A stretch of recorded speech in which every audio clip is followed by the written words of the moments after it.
Okay, so having those tough conversations with our kids, I know we all have had to do that for many different reasons. And what we've kind of learned on our journeys is there's a way to do it, there's a right way and a wrong way. The wrong way would be maybe not planning it and not really thinking it through from beginning to end. And it always has to be in a sense of the age of your child, the age of their understanding. You may have, let's say you have three or four children, they're all different ages. You may have the same conversation. You may need to have the same conversation with any of them or all of them, but you're going to speak differently. You're going to share differently what's appropriate, for their age. And I have like a pretty big age difference between some of the kids. So I've actually made it a point when I'm sharing with the older ones that I actually tell them what and how we're going to tell the younger ones. So they know and understand that you're having a different conversation with them based on their age and their understanding, or maybe even how it'll affect them. Um, can you think of some things that you've had just topic wise of those tough conversations you've had to have with your kids? Yeah, I mean it's an ongoing process, right? As our children get a little older, you'd have to kind of tailor your talk, but I know with my son, we talk about his OCD and his anxiety alongside his physical needs, which are intense as well. And like what you said, Melissa, it's all age appropriate. You know, sometimes I get nervous. Sometimes my son Levi, he doesn't bring things up. And sometimes I feel like, oh gosh, maybe I shouldn't even bring anything up because then he'll perseverate and he'll focus on that. But I find that ignoring the elephant in the room is, you just can't do it forever. So, like you said, age appropriate and we just we talk to his siblings, and my children are older. They're 23, 21, and my son with a disability and a mental health challenge is 17. So we've been having these discussions slowly but surely all through. And sometimes they want to hear it, sometimes they don't. So you have to know when to kind of stop and take a breather. So I've done it. It can be challenging, but I've done it, and you have to continue to do it. I have younger kids, so I'm coming to the age of these tough conversations. I mean, we've had some stuff as they were little, but how many, difficult conversations can you have with a 5-year-old? So now my oldest is 11. Um, Actually, over the weekend, a classmate of hers chose to end her life, and that was a very difficult thing to approach with my 11-year-old, who in my head I still think of like she's a baby, but she's not. And they're getting to the age where there are, things like this are going to happen as awful as they are. So we had to talk about that. And, she stopped me part of the way through, like, I understand what's happening. Like, you don't have to talk to me like I'm little. So she directed the conversation and she had some questions and she wants to go to the viewing. And that was like a tough decision for me, but I'm letting her lead. I'm going to go with her. And that was a difficult conversation that we had that was one that I've never experienced before because of their ages and because of like the things that we've dealt with. That was not something I thought we'd approach at this point. So Well, I can appreciate how well you handled it, Chrissy. I think it's very important to be willing to listen and follow their lead. If they're feeling like, okay, you're already telling me something I know, when you stopped and backtracked a little bit, that was validating her. So that will lead into the next conversation she has with you. She's going to know that you may have a lot of information to give her, but you're going to validate her and you're going to listen to her and take her lead. And it's very difficult to have that conversation with an 11-year-old. I can absolutely appreciate not seeing that coming at that age group. And I think you handled it really well. It is hard though, like Yeah. that transition from like young childhood into like preteen adolescence, like that's a difficult transition because you're having so many of those, tough conversations where you're talking to them about Mhm. relationships and the way that they talk to their friends, where they're starting to like, she's starting to get into boys. She's starting to, hang out more in her room where prior she was always like downstairs, following us around. So that's tough too, is to figure out when's the right time to say the things, how to say them without coming off like authoritative, because I want to have good communication and rapport, but I also want to know what like our expectations are. So that's been difficult for us too, is that transition from childhood into preteen and adolescence. I I think a like how lot of, yeah. sorry, go ahead, Pearl. Go ahead. I love how you said that because you have to almost find I think my talks have been a little spontaneous sometimes. Like we'll say, "Hey, let's go." I mean, in my mind, I know what I want to, but what I want to say and when I want to say it. But like you said, it's hard with those, younger kiddos that are just, 10, 11, 12, 13. But sometimes we do the spontaneous, hey, do you want to go for a walk with the dog? And then as we're walking, sometimes we don't see each other eye to eye. Sometimes that helps me. So we're not staring at each other. At least it doesn't help me, helps my sons feel like, oh, here's mom, not staring at me and looking at my expression. Sometimes just side by side walking, or in the car, we have some, little conversations, but yeah, they're tough, but we find some unique ways to have them sometimes. And I think it's important for us to realize our children know us. They know us so well. They know if the conversation is extremely serious, like they know our tone. And if we're rolling our eyes and not giving them the time and space to ask questions or give answers, that could change your relationship. So I think it's really important to set the tone for those things and think about like your reactions. Um, I think a lot of our tough conversations we put off as long as possible. And then for Chrissy's experience, what they're going through, it was time sensitive. There is a funeral to consider. There was going back to school to consider, what was going to happen when she went back to school. There's a lot of things that didn't allow her to put that on the back burner and say, we'll talk about this later. It was front and center and had to be dealt with. I think there's so many tough conversations. I think as parents, you think that it's going to be like how to have friends. You'll think later it'll be you get to teach them how to drive, maybe. And then it's possibly worrying about having the conversation about sex. We don't really realize until we are a parent how many of those tough conversations we actually have to have. And it gets more and more and more the older they get.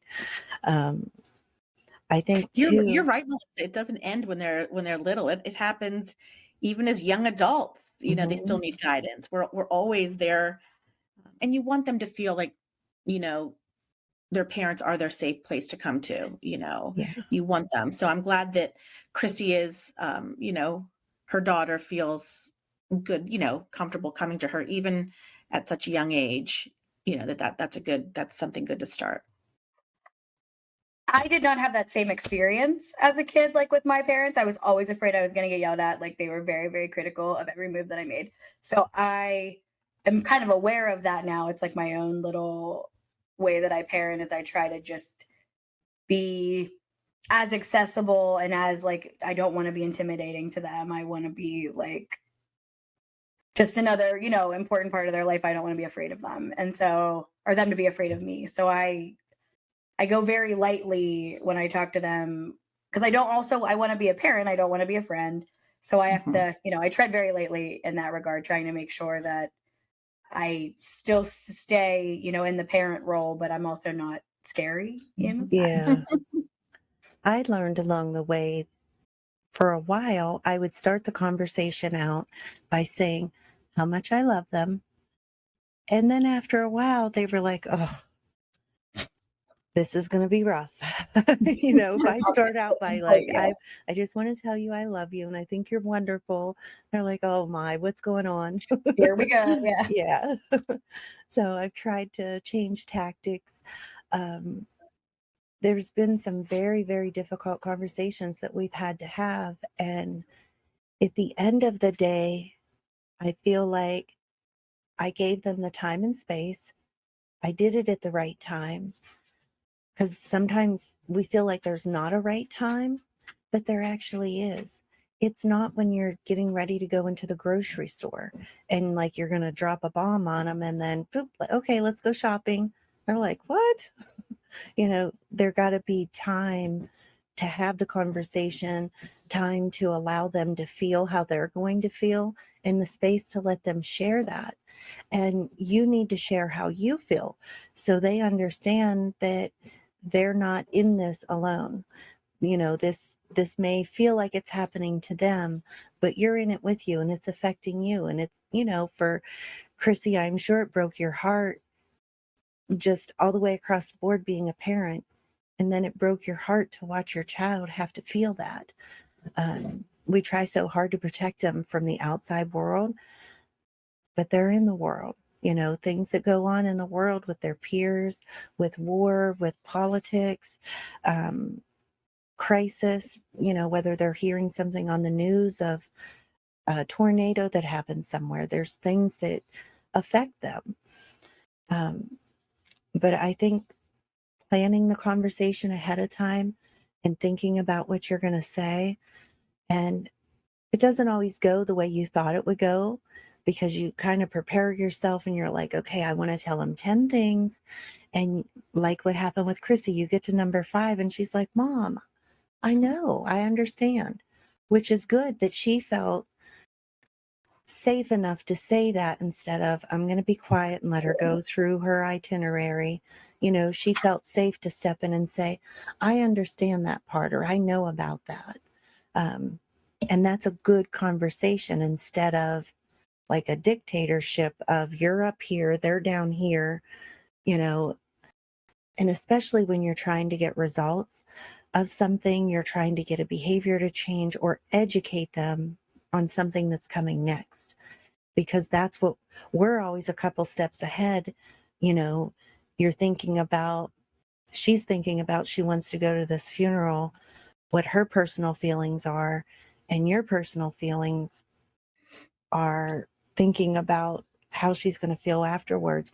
What's that going to look like?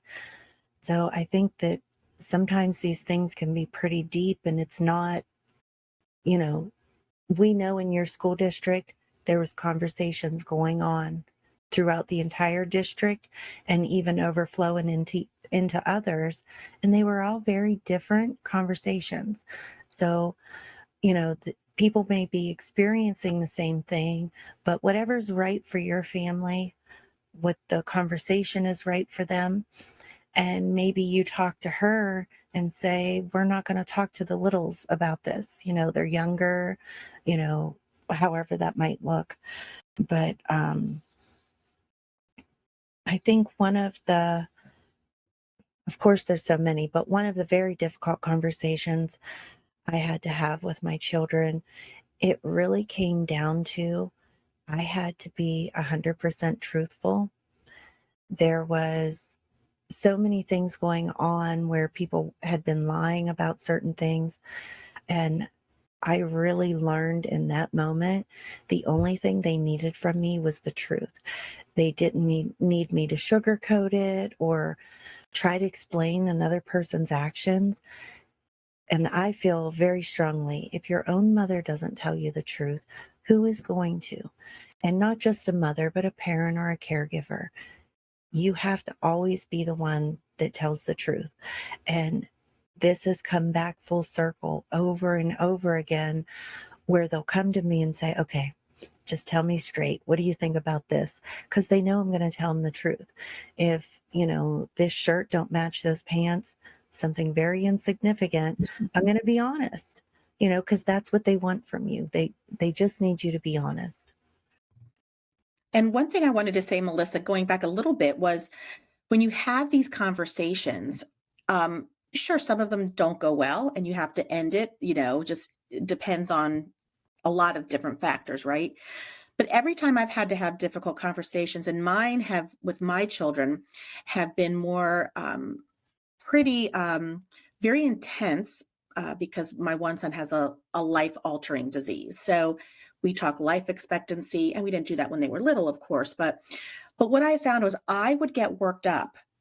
And then once it happened and they understood in their own way at their age level, I felt better.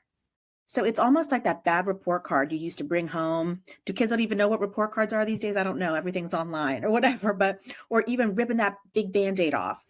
Once you do it, you're glad you did it and it's done. And everybody, I would avoid some of these conversations because they're heavy, very heavy, because their little brother may not be here.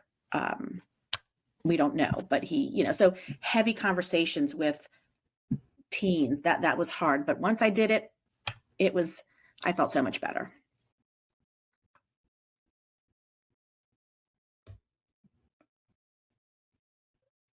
I think So it with my does. sorry, Melissa. I'm sorry, honey. Go ahead. No, you're fine. I was just gonna say, like with my little guys, they've been through a lot. They're biologically my sister's kids, and when they were 2 and 3, their biological father passed away. And at the time, they had been living with us for a year and a half. They didn't really understand, but now Hunter is a little bit older. He's in first grade. He's 7. He's very like emotionally mature for 7 because he's been through a lot, and he's really, really intelligent. So he started to ask me a lot of questions this year about his dad, what happened to his dad, how he ended up with me since his biological mother's still around. All of those things, he wants to know. And he's very like reserved when he asks. Like he doesn't know how to ask. So we've had some of those conversations too. And you don't realize that at the age of 7, how much they understand and how much they get. And he was pretty good with like gathering information on his own and kind of having a general understanding of things. But that makes it hard too, because you don't realize that these little ones see and hear and feel everything that we do as well. I think it's a good opportunity when you're having these conversations in the following days, checking back in and asking them, did they have any other thoughts about it? Did they have any new feelings once they thought about it, like later on? We don't want to expect too much of them by saying, like having this conversation and expecting them to know the answer or to know how they feel about it right in the moment. It could be after they've gone to bed and they laid there and couldn't sleep and they were thinking about it again. Trying to set boundaries with your kids and not wanting to like upset the household, that you're trying to instill in them certain things, and almost everything is affecting the parent. I think it's fair to share how you feel about how that's affecting you. And when your children get older and they're adults or walking around in adult bodies, like they're expected to be adults, trying to have a conversation where you want them to start parenting themselves, and I won't even say it's older kids. I mean, even when your child's to the age that you stop asking them, did you brush your teeth? You want to even have a conversation like, I'm not going to continue to ask you at your age if you've brushed your teeth. You have to do that on your own. Like that's expected of you. So even as they get older and you want them to parent themselves, I think it's important to talk about during those conversations what you expect the outcome to be. So if we use Chrissy as an example, you wanted your daughter informed and have understanding so she wouldn't we know she's going to have some confusion because we're adults and we're confused by it. So you know that that's going to be there.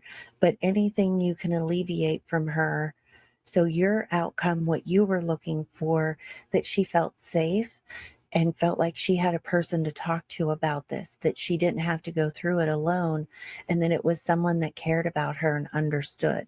So your outcome was sharing your love with her, knowing this is a big deal. This isn't, a little thing, that you recognize this is a very important event that has happened in her life. And it's going to take time, to navigate those feelings. And there may be something that comes up months later, and I don't know. I think like planning the conversation, having it at the correct time, kind of being shoulder to shoulder, not being above them when you're speaking, being on that same level, giving the space for them to ask questions. And sometimes we don't get to go through our whole list of how we thought the conversation was going to go. Because a lot of times we find out they know more than we thought they did. Like they were already watching the entire environment, if it was something within the household or whatnot, like they they take on our feelings.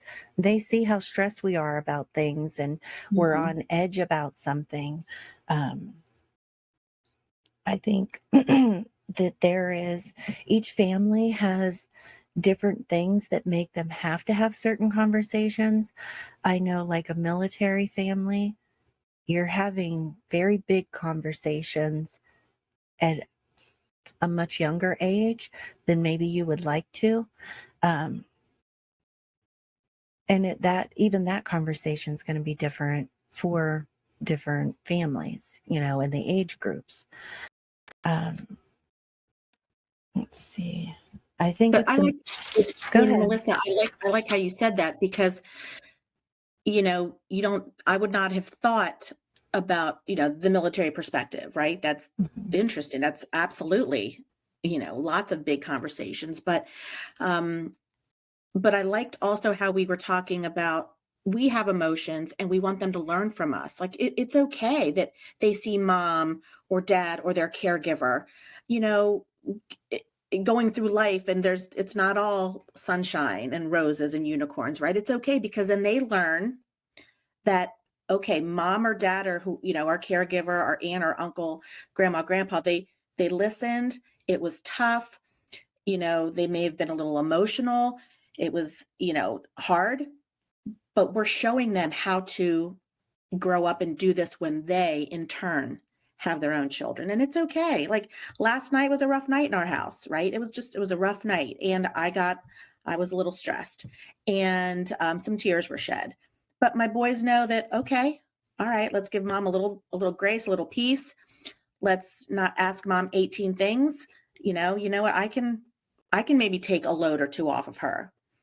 And then things got better. So I hope that in their mind, as they become, more into their adulthood and then eventually become parents, they they heed these lessons and they take it to heart. I had, I feel like I made a few mistakes early on. I felt like I needed my children to see me being strong and not emotional and able to handle everything that was thrown at me. Mm, And it wasn't till I really started looking at my children and realizing they're going to become adults that I want them to have a healthy relationship with their self and their own emotions, that I gave myself permission to it's okay to cry in front of them. It's okay to say, well, that was awful. You know, I might mhm. need a minute instead of, everything's okay. It's all okay, no matter what.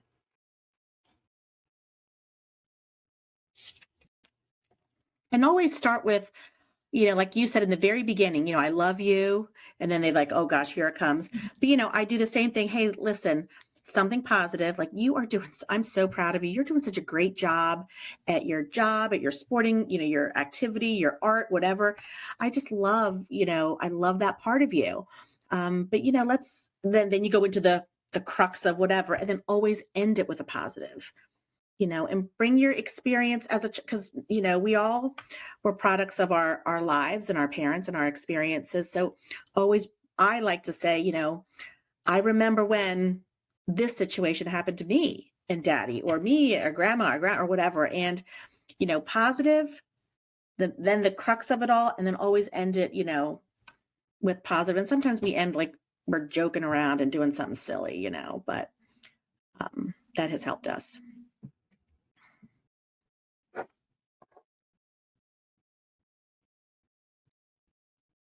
Have you ever talked with someone else and used them like to practice having the conversation with, whether it was a friend or, your partner, anything like that?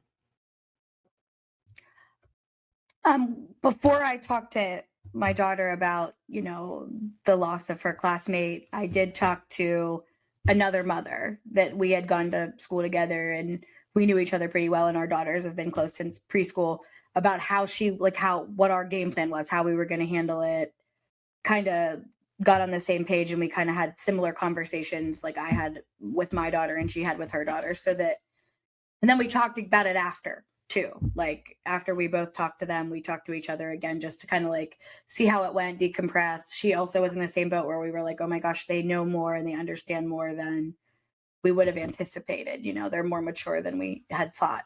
So that was helpful just to have that little bit of support, that little bit of solidarity, knowing that, we had each other to bounce off of. That was a help.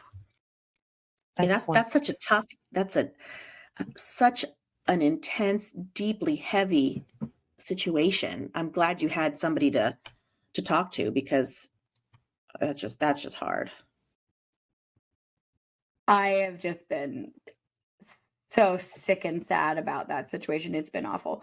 And I'm pretty far removed from it. Like I didn't really know the family or anything like that. So I can't imagine like the people that are, close to the family or whatever are feeling that's awful. And her close friends, I mean, that has to be very, very difficult for them because kids that just knew her are very, very sad. So it was tough. It was an eye opening for me though to realize that at that age, they're not too young to be experiencing, the struggles, and they're not too young to have these hard conversations, and that we maybe need to start young, telling them if they're having any kind of feelings or if they're feeling any type of way that we would gladly, try to get them some help or try to support them if we can. And I would have thought that was too young for these conversations, but it is not too young. And so I have an 8-year-old and I thought about maybe even talking to her about how she's feeling,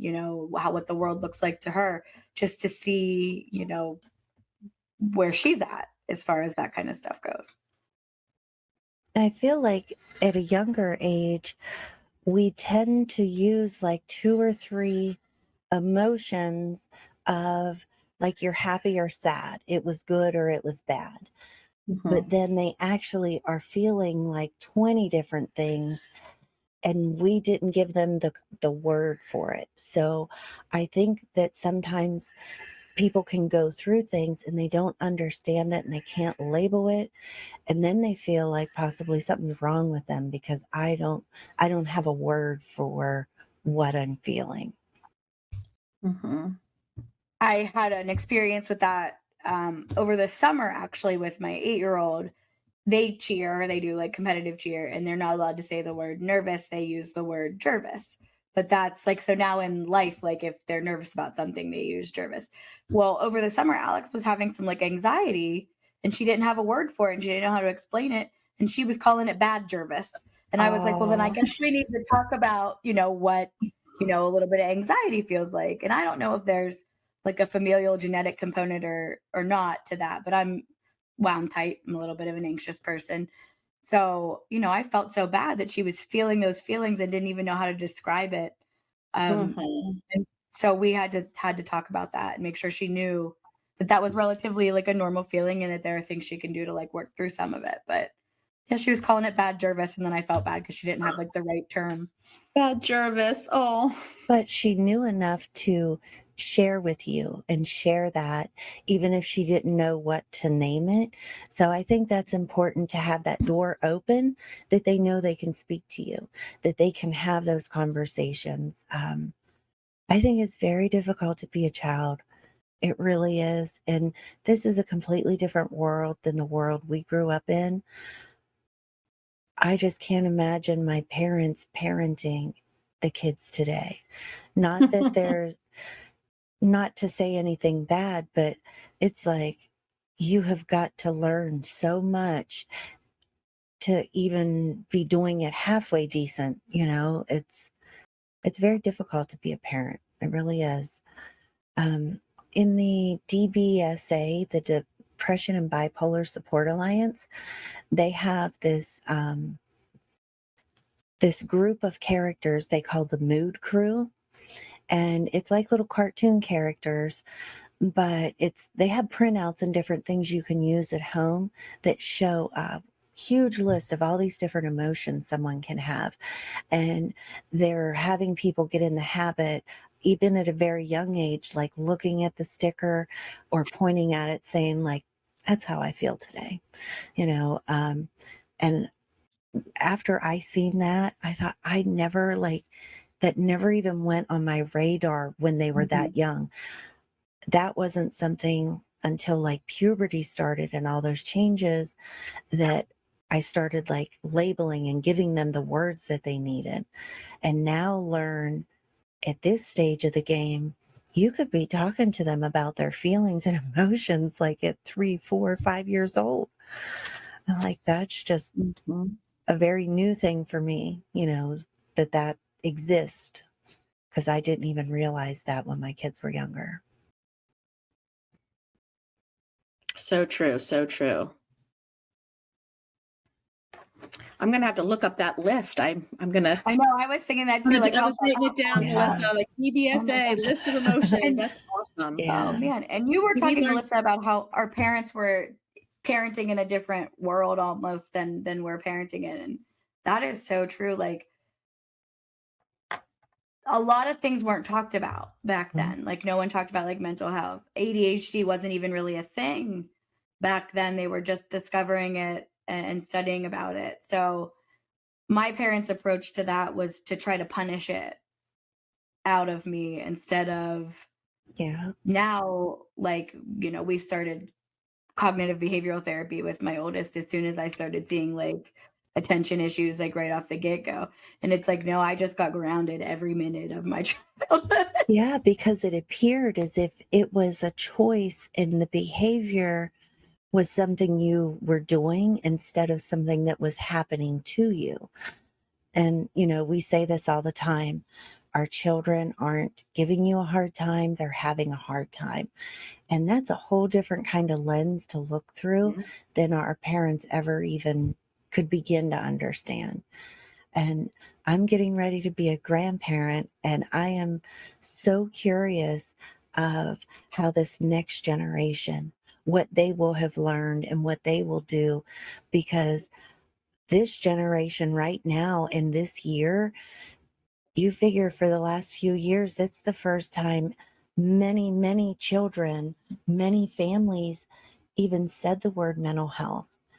You know, you can turn on any show, any commercials, all kinds of different things. When we were growing up, that was not front and center. No, not at all. And I'm noticing even a difference between like my age group and my younger sister's age group. There's 12 years between us where like we're both millennials, but I'm at the very beginning, so I'm like the elder millennial and she's at the very end. So the just the way that her relationships with her significant other, her relationships with my parents, like the boundaries that she sets, and she's just very much aware of things that I wouldn't have been aware of like at 26. I'm so proud of them, and I hope that that continues on like when they parent. I know I see it in their relationships, and so Mhm. it's a nice like breath of fresh air, like knowing that they're going to have a better life, probably not better, but different, but yeah, better than we had, and better relationships than we had. And they have better coping mechanisms and more like awareness of things. So that's like good too. Like with your grandchild, like watching your daughter parent, she's probably going to parent differently even than we did. And we did the best we Mhm. could. And we tried to Yeah. break those old, you know, stigmas and traditions and tried to be a little bit more forward thinking, but they're even more forward thinking than we are. So that's a good thing, I think. I And see. imagine we're more forward thinking than our parents, and our parents were more forward thinking. So I think it's a little bit about perspective as well, right? I mean, Mhm. it's just the world we live in is just absolutely, you know, it's just different, and we have to adapt. We have to adapt and help our kids with so many things. And something that 20 years ago wasn't talked about, like mental health, like, ADHD, we had kids bouncing off the walls in school, and they were just, oh, those kids are just busy. They had too much sugar, for breakfast or something, but they may have, but, still they had some things that we just didn't talk about before. So, And I've shared with all my kids, I think like our parenting technique, there are things that they are going to do with their kids, and that it's going to be like, I do this because my mother did this. And then the other half of it is going to be, I'm doing this because my mother didn't do this. Like there are things that I've done that they're going to be 100%, they already know they are not going to do it that way, or that they are. And I want them to take what they felt was wonderful and great, and what they didn't think I did well, don't do it. Don't do that to your mhm. kids, because unfortunately, you this is one of those jobs. You get on the job training. You're not given, at the age of your daughter, when she was 1, 2, 3, 4, you didn't know what you know right now. So the younger ones benefit from that. And I always say, like, there's a big age gap between my older siblings and myself and my brother. And I said, we had two sets of parents. They were parented way differently than we were parented. And even like the year gap between my brother and I had moved out of the house. He was the only child left at home. They parented him different in his teen years than I got parented. And like he was allowed to drive their car. Like none of us kids were allowed to drive their car. I'm like, what do you mean you're letting him drive the car? Like, well, he needs to get to here and there. I'm like, we all needed to get from here to there. It's just, I think they evolved as time went on. Oh yeah, no, my parents were 23 and 24 when I was born, and then they were 36 and 37 when Julie was born. Yeah. So, and I mean, I am not this nearly the same as I was at 23 at 38. So they were completely different people by the time she came around. And they were fine. They weren't like bad parents, but there are some things that they did that I am changing with my own kids. Like I've even had to like put my mom in check a little bit, and she's wonderful. She's involved in the kids' lives, but my oldest daughter struggled in school when she was little. And it was more like my mom was like real stern and trying to like yell at her for the grades. And I was like, you will never yell at her for a C ever because she worked her butt off for that C and you don't see what I see. So don't Yeah. even comment. If you don't have something nice and positive to say about her grades, don't even look at them. Yeah. Absolutely. And I think like we talked about having someone to talk to about the conversation you're getting ready to have with your child. There may be people that you might think should be on your list. There may be people you shouldn't have that conversation with that may actually give you bad advice or steer you in a way that you already know they're not in the same wavelength as you of how you're going to speak to your children, you know? So I think that's important to recognize too. Um, and there's always the part where the person that's not living in your house, they may have some great ideas of what you should be doing, and they could be completely wrong. So I think it's good to practice in a safe space with someone you know and trust, and someone you know has shown you like the kind of parent that they are, and how they make decisions and how they talk to their kids. um, I just want parents out there to know that you're not alone in those tough conversations, and each time you have the opportunity to have those conversations, it's teaching them how it will go. You're going to love them through it. You're going to come up with what you think is a good outcome. You'll check back in with them and see how they felt about it, and kind of just wait for the next one, because the next one's going to come. I have my oldest is 30 this year, and conversations don't stop. And I know there's, you want them to feel comfortable always coming to that safe place. And it really does change who they are. When you argue, in front of these little people, right? It changes them because they see some toxic behaviors.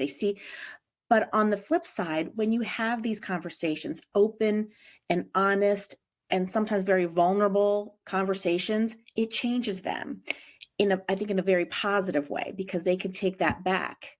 So even though these conversations are hard, whether it be bullying, whether it be, somebody took their life at such a young age, whether it be life expectancy, or somebody, just has lots of, mental health challenges.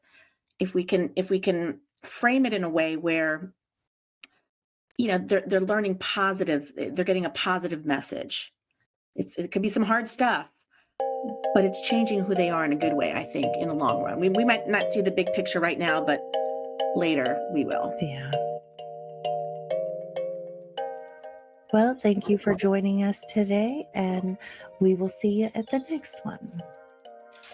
It's been a great day. See you, Yes, ladies. I'm glad to see you both. Bye. Thank Have a you. good Bye. day. All right. Bye-bye.